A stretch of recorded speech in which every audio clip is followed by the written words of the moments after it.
आज हम करेंगे त्रिकोणमिति का मोस्ट इम्पोर्टेंट फार्मूला। उससे पहले अगर आप हमारे चैनल पे नए हैं तो यूनिक स्टडी पीसीएम पर आपका वेलकम है। ठीक है, पहला जो हमारे पास फार्मूला आता है कि सम इम्पोर्टेंट फैक्ट्स। देखो साइन थीटा बराबर क्या होता है, तो परपेंडिकुलर अपन हाइपोटेनियस बोलते हैं, अर्थात हम कह सकते हैं कि लंब अपन कर्ण। कास थीटा बराबर क्या होता है, बेस अपन हाइपोटेनियस। बेस अपन हाइपोटेनियस का अर्थ होता है क्या, आधार अपन कर्ण। ठीक है, ठीक उसी प्रकार आता है टेन थीटा। टेन थीटा बराबर होता है कि परपेंडिकुलर अपन बेस, यानी लंब अपन क्या होता है, आधार होता है। तो टेन थीटा का उल्टा हो जाएगा कॉट थीटा, और कॉस थीटा का उल्टा होता है सेक थीटा, साइन थीटा का उल्टा होता है कोसेक थीटा। तो हम यहाँ से एक फार्मूला निकाल लिए, तो उसका सिर्फ उल्टा कर देते हैं, तो इसका ये कॉट थीटा, सेक थीटा और कोसेक थीटा का फार्मूला मिल जाता है। ठीक है, आगे हम बात कर लेते हैं। तो देखो sine theta into cosec theta का जो वैल्यू होता है वो कितना होता है, एक होता है। Sine theta into cosec theta का जो वैल्यू होता है वो एक होता है। ठीक उसी प्रकार टेन थीटा इंटू काट थीटा का जो मान होता है वो एक के बराबर होता है। Cos theta into sec theta का जो मान होता है वो भी एक के बराबर होता है। आगे हम बात कर लेते हैं sine square theta plus cos square theta का जो मान होता है वो एक के बराबर होता है। हम यहाँ से एक फार्मूला निकालते हैं, साइन स्क्वायर थीटा को यहीं पे छोड़ देते हैं, तो यहाँ पे 1 माइनस कास स्क्वायर थीटा मिल जाता है। ठीक है, ठीक उसी प्रकार कास स्क्वायर थीटा को यहीं छोड़ देते हैं, तो एक फार्मूला मिल जाता है कि कास स्क्वायर थीटा बराबर 1 माइनस साइन स्क्वायर थीटा। नीचे हम फार्मूला प्राप्त करते हैं 1 प्लस टेन स्क्वायर थीटा बराबर होता है सेक स्क्वायर थीटा। तो सेक स्क्वायर थीटा बराबर माइनस टेन स्क्वायर थीटा बराबर एक मिलता है। ठीक उसी प्रकार सेक स्क्वायर थीटा माइनस 1 बराबर मिलता है टेन स्क्वायर थीटा। आगे हम बात कर लेते हैं 1 प्लस कॉट स्क्वायर थीटा का जो फार्मूला मिलता है कोसेक स्क्वायर थीटा मिलता है, but cosec square theta minus cot square theta का जो मान मिलता है एक के बराबर होता है। उसके बाद कोसेक स्क्वायर थीटा माइनस 1 बराबर क्या होता है, cot square theta, cot square theta.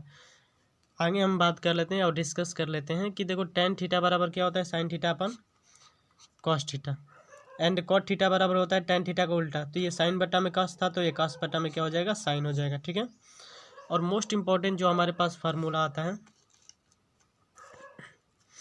कि यदि sec theta plus tan theta का मान एक्स हो, बहुत ज़्यादा इंपॉर्टेंट है, इससे क्वेश्चन पूछता रहता है हमेशा।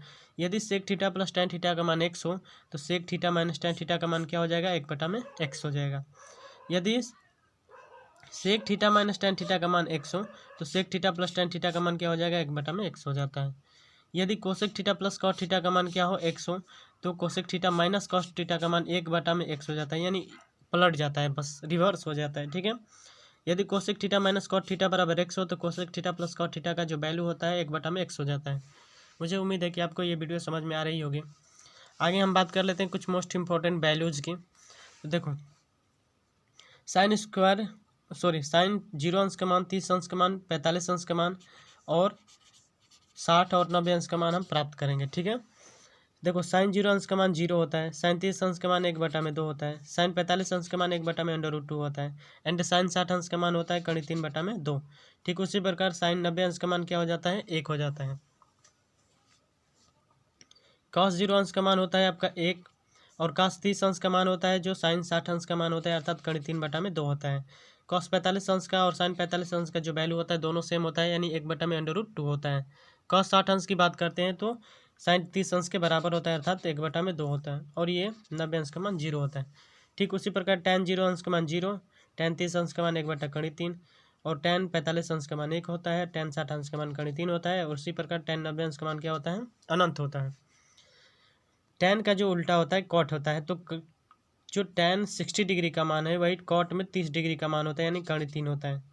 टेन 45 अंश का मान 1 हो जाएगा, टेन 60 अंश का जो मान होता है वही टेन 30 अंश का होता है, तो जो टेन 30 अंश का वैल्यू होता है वही कॉट कितना डिग्री का होता है, 60 डिग्री का मान होता है। ठीक उसी प्रकार आप सेक का निकालो, देखो कोस का उल्टा क्या होता है, सेक होता है, कॉस का उल्टा क्या होता है, सेक होता है। तो जो सेक 30 डिग्री का मान है वही कॉस 30 डिग्री के बट उसके रिवर्स के वैल्यू के बराबर होता है, यानी तीन कड़ी 3 बटा में यहाँ पे 2 होता है, तो यहाँ पे हो जाएगा 2 बटा में कड़ी 3। कॉस 45 अंश का मान एक बटा √2, तो कॉस का उल्टा सेक होता है, तो ये हो जाएगा √2। कॉस 60 अंश का मान एक बटा 2, तो सेक का मान बस 2 हो जाता है, और उसका 90 अंश का मान इन्फिनाइट हो जाता है। बात कर लेते हैं कोसेक थीटा का, तो कोसेक 0 अंश का मान अनंत होता है, कोसेक 30 अंश का मान 2 होता है, और कोसेक 45 अंश का मान कड़ी 2, और कोसेक 60 अंश का मान 2 बटा कड़ी 3 होता है, कोसेक 90 अंश का मान 1 होता है। मुझे उम्मीद है कि आपको ये वीडियो समझ में आई होगी। अगर आप हमारे चैनल पर नए हैं तो सब्सक्राइब कर लीजिए, ताकि हर वीडियो का नोटिफिकेशन आपको समय से मिल जाए। Thank you so much for watching में दिस वीडियो।